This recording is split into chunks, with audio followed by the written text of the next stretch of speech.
this bill is important. I think that the provisions of this bill, in conjunction with what we as a body have passed in the last few years. In 2015, we passed a bill on police accountability. In 2019, we passed a bill on police accountability, are important. And I think that we have to understand that there's a lot of conversation about what this bill means. And we have to take a moment to step back to contextualize the bill. There's been a lot of conversation about what has happened in the state of Connecticut versus what has happened in the United States of America. And I want to remind people of something that I said during the hearing that we had, because I think a lot of people are thinking about whether or not there is the use of deadly force and someone actually expires. But I think this issue goes beyond that. I think this issue is not simply about the case in which someone is killed in an interaction with police, but how power is given to police and how they are able to use that power, and whether or not that power has a check on it. And I think that's important for us to realize. Someone said to me, is this about history or policing? And I don't see a difference there. And I'm not going to go all the way back to 1619, as some people did, but I'm going to take us back to the 1960s. And I think it's appropriate to take us back there for several reasons. One of those reasons is two people just passed that we've honored in this nation, one being C.T. Vivian and one being John Lewis. And if you go back to the 1960s and you think about Jimmy Lee Jackson and his story and how his story intersects with police violence in black communities, you begin to understand that this is not something that is new, not something that is rushed, but something that is a long-standing part of our history. So Jimmy Lee Jackson was killed in interaction with state police. And the Southern Christian Leadership Conference then wrestled with how do they deal with this. And out of the death of Jimmy Lee Jackson came the walk across the Edmund Pettus Bridge.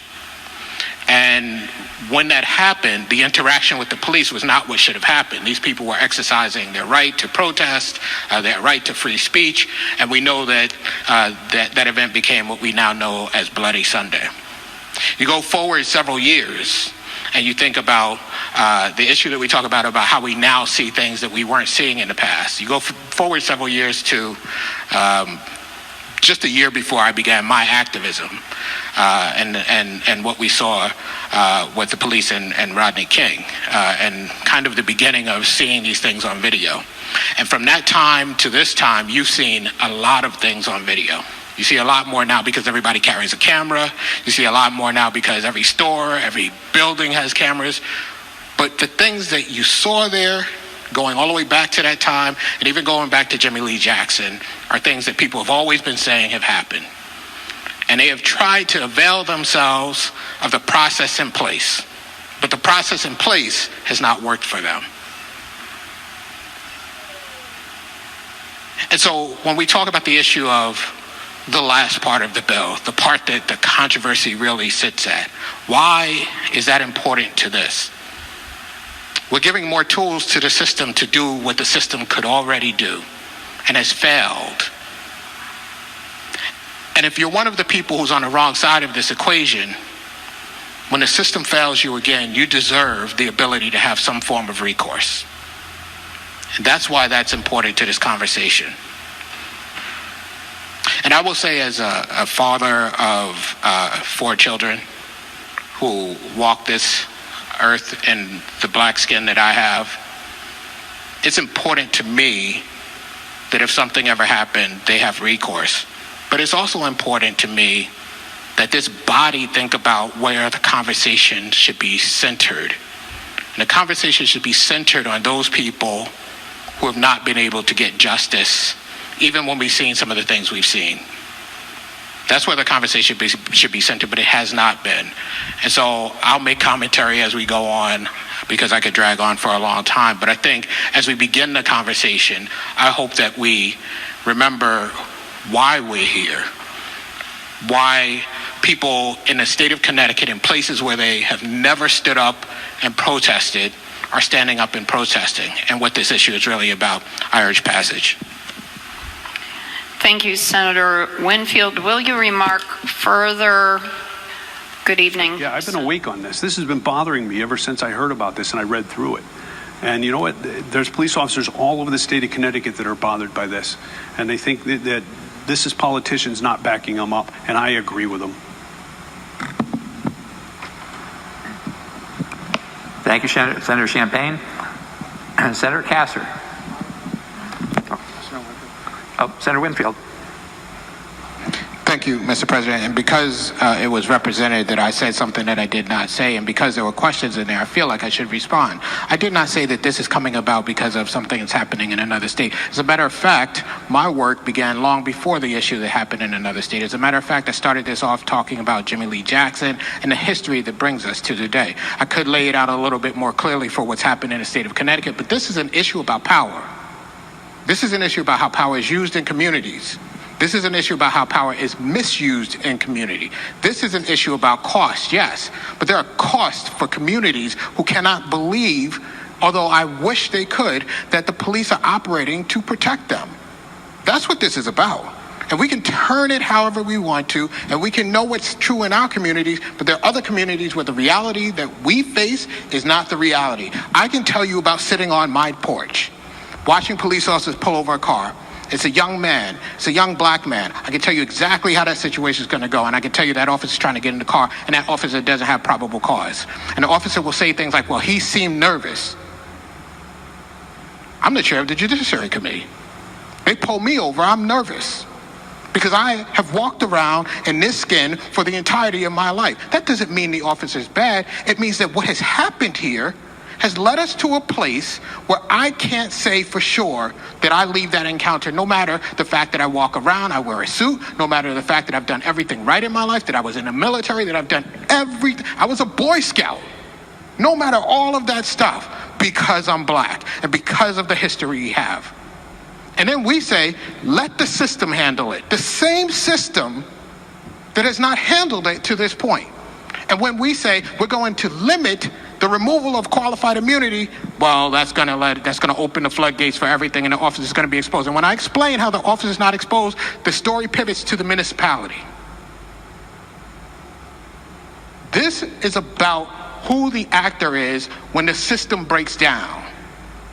And when the system breaks down, people still need the ability to find recourse. Section 1983 is supposed to work. But it doesn't because of the way qualified immunity at the federal level has developed. And so people say, well, I like the way it is. Well, of course, you can't pierce it. But you know what it's supposed to do? For the same reasons why you can penetrate it here, it's supposed to be penetrable at that level, but you can't penetrate it because you got this weird thing. And if you think about the George Floyd case, which we're talking about right now, if you think about the George Floyd case, and you think about how horrific that is, and how everybody, I haven't met a single person who says, I think those officers are justified. If you think about that case and the fact that he had there and he had his hand in his pocket, there's no case like it. And because of the way qualified immunity effectively works right now, if that was the place where you would have to go, and I know this is a different story because there's so much attention on it, those officers are going to experience a different type of justice than they normally do. But if it was normal, and when I mean normal for the people who I know, who live in the community I live in, if it were normal, that would be the place where they would get recourse, and because of the way qualified immunity works, they couldn't get it. And I don't call that justice. And we can go and have all of these hypotheticals and all of the stuff you want to talk about. I've heard it all, but there's no justice for those people. That means there's no justice for me. And if there's no justice for me and there's no justice for those people, what you call justice is injustice. Senator Winfield. Thank you, Madam President. And I only do this when things are said that I'm not saying and don't intend in the bill unless a direct question is asked. It was indicated that what runs through this bill is a notion that the police are bad. Now, anybody who's been in this building, and I've done all of the police reform that's happened in the last decade and a half, right? Anybody who's been in this building knows that I start off every conversation the same way, so that everyone is clear. I do not believe that And every time we have a conversation, without saying that that is what I am saying, somehow the piece of legislation, this one, the one before it, the one before it, is saying that police are bad. And then they ask the same question over and over again. Show me the case. But when people talk to you about what they are experiencing, just like what just happened here, Gary says, I don't believe this. And what's said right back to me is, that's what you believe. When we say, this is what happened to me, what is said to us is, that doesn't happen in my community. Of course it doesn't. We're not talking about your community. We're talking about our experience. People keep focusing on, well, this bill is going to do this to the good cops. That's what we want to talk about. If we had an arson problem, we wouldn't say most people aren't arsonists. We have a problem in policing, but it doesn't mean that all police are bad. We can have both thoughts in our head at the same time. We can believe and understand when people say, look, I filed reports disappear. I've done this, it doesn't happen. The chiefs will even tell you, for instance, well, I can't get rid of these cops. Part of that has to do with the way the system's set up. Part of that has to do with the fact that sometimes the I's aren't dotted and the T's aren't crossed. But the point is, there are people in communities in Connecticut who are telling you that on a daily basis, the relationship they have with police is not the relationship you have with police. And you cannot meet those people with your experience and say, that nullifies your experience, which is what this circle would be doing if they said, well, I hear you, but, which is what we do in this building constantly. We constantly say, I hear you, but. No one's questioning your experience. You have a right to have had it. You have a right to believe everything that you believe, and so do these people. We don't say, well, not everybody's doing this, so we don't create a law for everybody in a state. When we create the law for everyone, right? And if you trip over the law, you've tripped over the law. We are creating a law that if police do something wrong and they trip over it, then the law affects them. If they don't do something wrong, like I believe that most will not, it doesn't affect them. But somehow in this conversation, we keep going back to the same thing. Despite the fact that this is how laws work. They apply to everybody, or at least we hope they do. This is how laws work. We can't do this because it's going to get all those good cops when it is designed to get the bad cops. In the section that has animated people the most, the stuff we talk about, the malicious, the willful, the wanton, it is not easy to trip over that. You have to have intended to do something. It's also not easy to prove it. And yet somehow we walk into this building and we act as if every cop is just going to be walking the beat, and they're going to find themselves in a court of law, and the court of law is going to find that they did that. Now, anybody who understands how the courts operate knows that makes no sense. Yes. Yes, we want to be careful. That is what we've done. We responded to police officers, to chiefs, to people in law enforcement who said, hey, that section of the bill needs to be clarified. That section of the bill needs to change. We came back and what we heard from people was, well, I don't like this section. It applies in a way that it doesn't actually apply, and so therefore I'm not going to vote for the bill.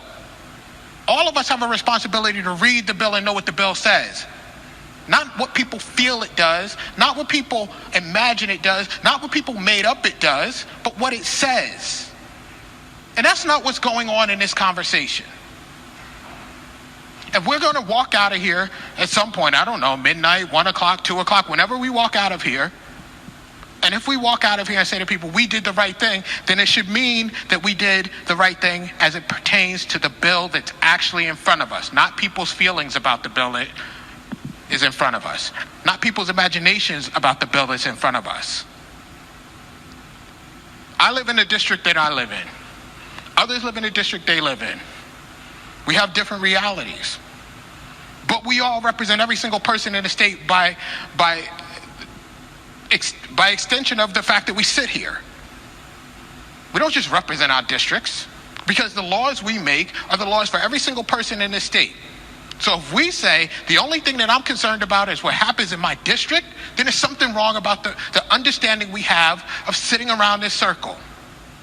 And when we take into account the experiences of every person person in this state, you cannot say that there's no problem in policing.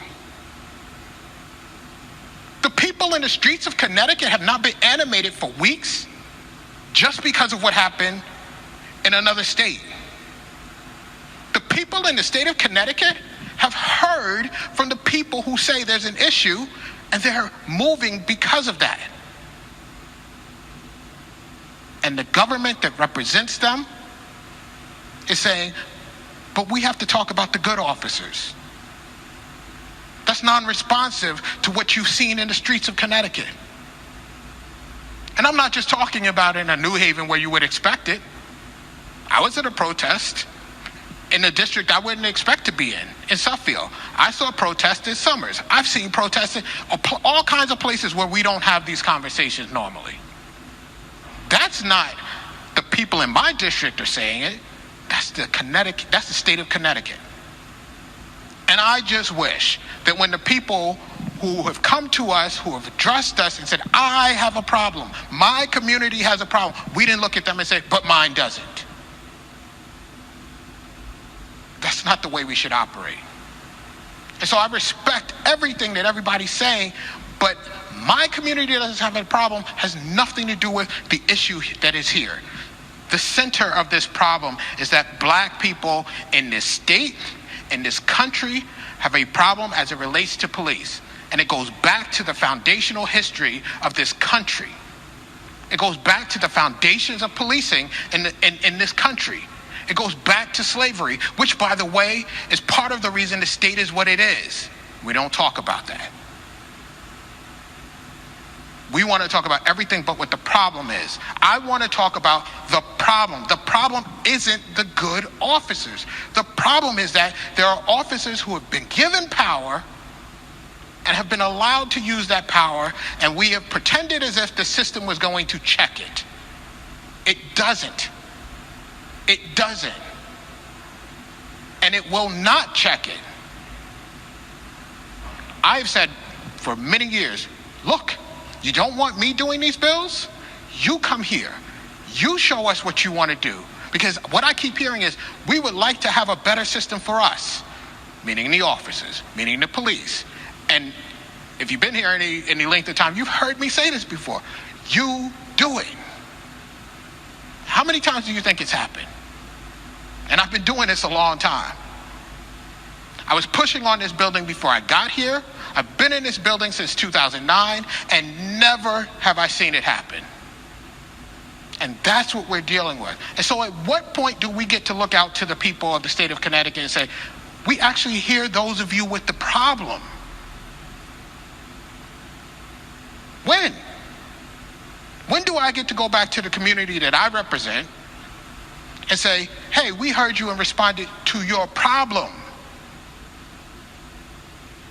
That's what this conversation is about. It's not about the good officers. It's not about the officer who held my baby in his hand in my home when he was eating food. I don't care about him. I love that person. He was one of my groomsmen. It has nothing to do with him. This is about the people who are doing the wrong thing. That's what this issue is about. That's what this Everyone comes at this with their own belief system.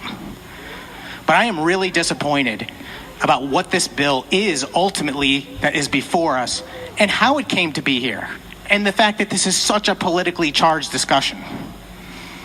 I oppose racism and abuse by anyone, of course including law enforcement, and I would gladly support a bill designed to prevent and punish such behavior, and so would the vast majority of cops that I know.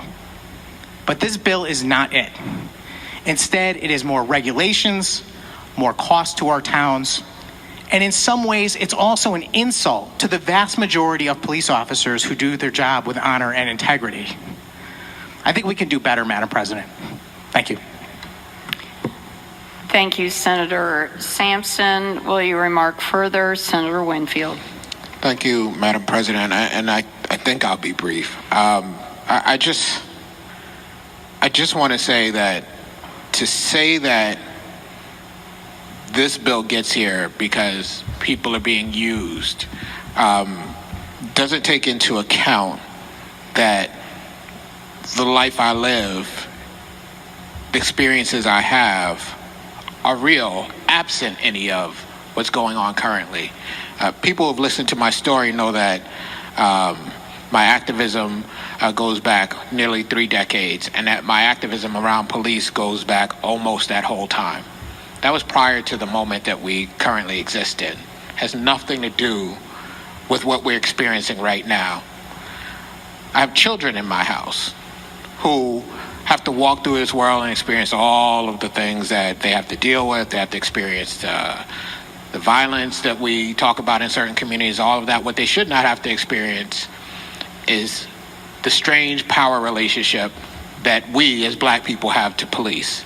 And so I just, again, am asking people to understand that because it is not their experience doesn't mean that this is part of some political agenda, doesn't mean that this is part of trying to criticize any individual, but there are realities about race in this country from its very foundation that cannot be ignored, that are real in the lives of people who don't even know they're real. You don't have to be racist to uphold a system that at its foundations has racism built into it. And that doesn't even matter whether you're white or black.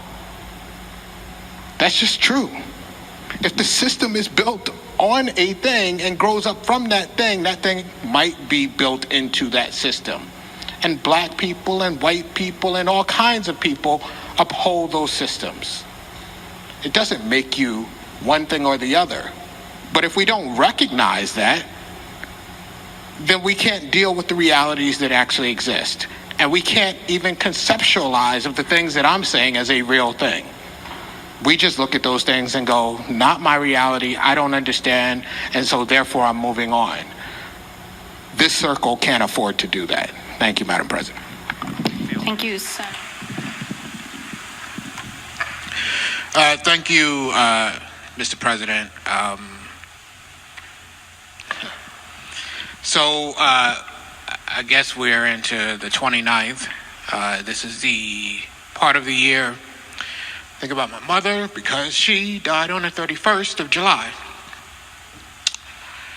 And thinking about her and what she would hope that I was doing.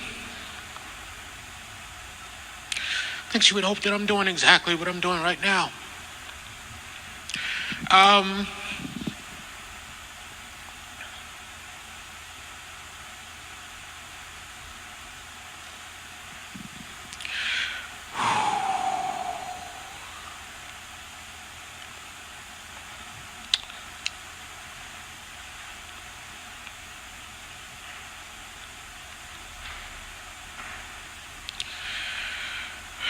I didn't think there were tears today.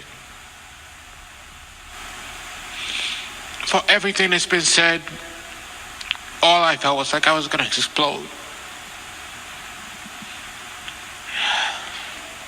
You feel like you can never say enough. You can never say it the right way. You can never get people to understand.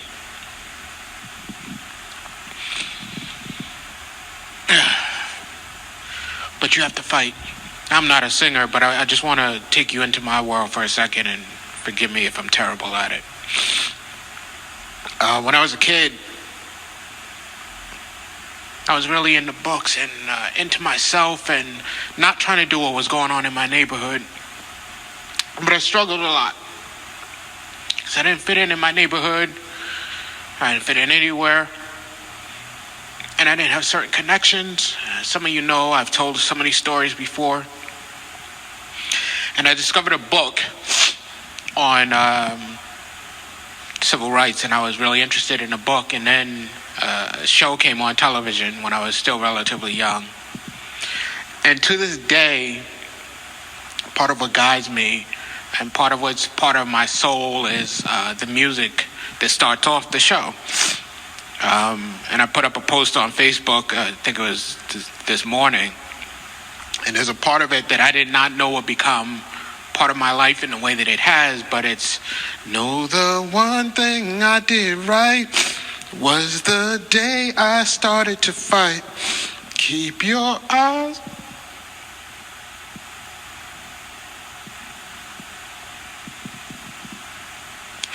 on the prize. And then the song goes, hold on. I'm tired of holding on. We talk about people who existed in this country who were enslaved and those people that ran away. You know what they ran away for?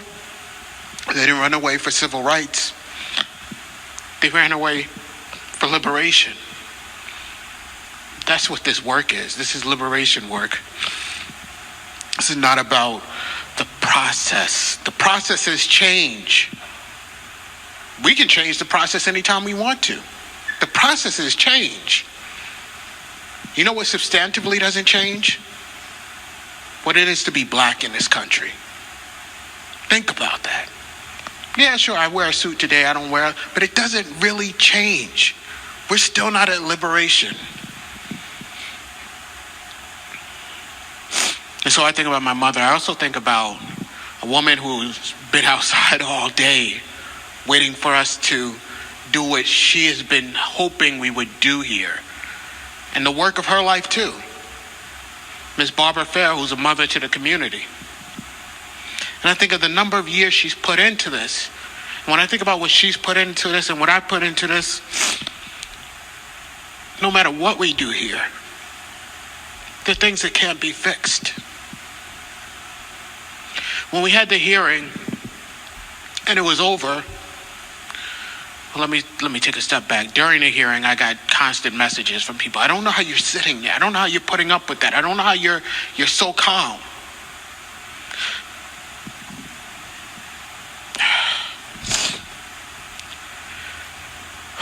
The hearing ends. It wasn't the same as with the hearing on. But of course I can't do certain things in the hearing. And when it ends and I'm able to let go, it's my daughter, my 2-year-old, who wipes away my tears.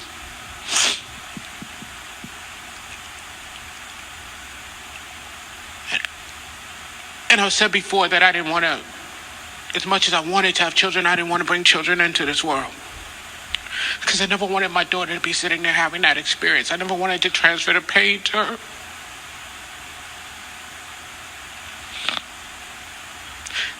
That's what these issues are about. That's the deeper part of this. No matter what I do, part of me is broken for the work I've been doing for 3 decades. Part of me is broken because I walk around in the skin that I walk around in. Part of me is broken because I can't be the father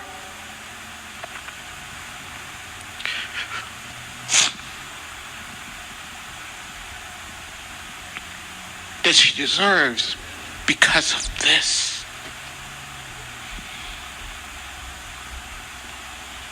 And that doesn't get fixed, even if we fix everything around it.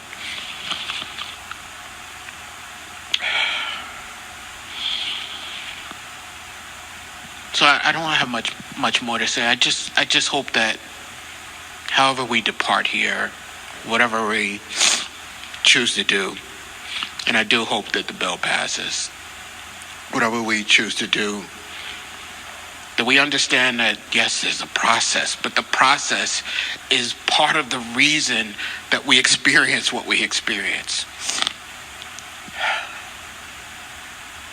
And to invest more in the process than the people who are affected by the process is a problem itself. And what I know is history is written